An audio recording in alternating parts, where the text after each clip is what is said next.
One of the most important things to understand about your subconscious is that it doesn't make choices or value judgments.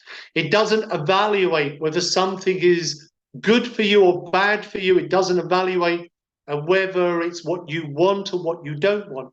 It follows your dominant thought.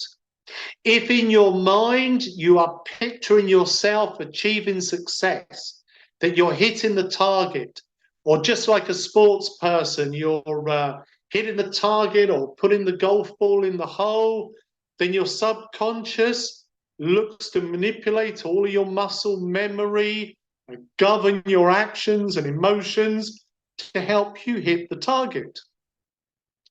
But if you're thinking in your mind failure, if you are picturing disaster, if you're too often thinking about things going wrong, that it moves you into self-sabotage, your subconscious gets confused, and you miss the target.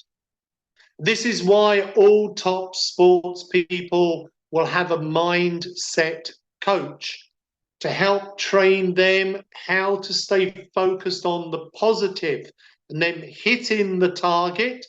Because even with the world's top coaches, if they start to think about missing the target, well, then their subconscious gives them that and they miss the target. And this is not just happening for the world's top coaches. This is happening for everyone. It's instinctive in us.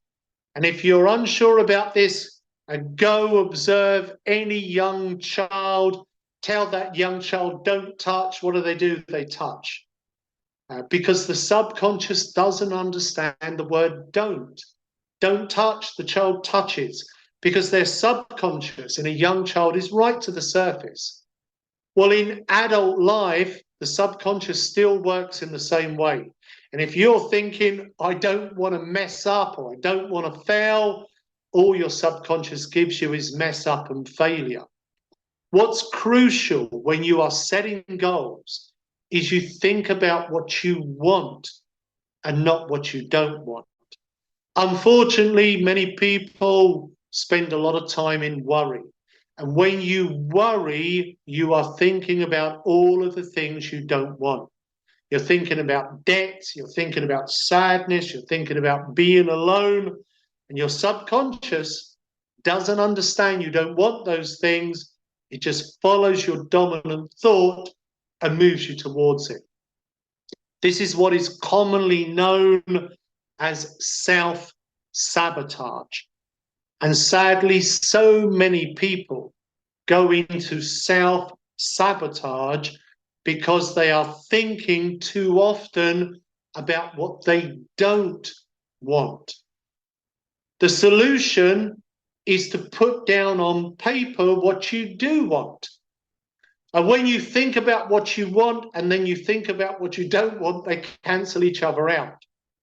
But by putting down on paper your desires and looking at it once a day, you establish the brain cell connection that makes the thoughts of what you want stronger than the thoughts of what you fear, and that keeps your subconscious moving towards them.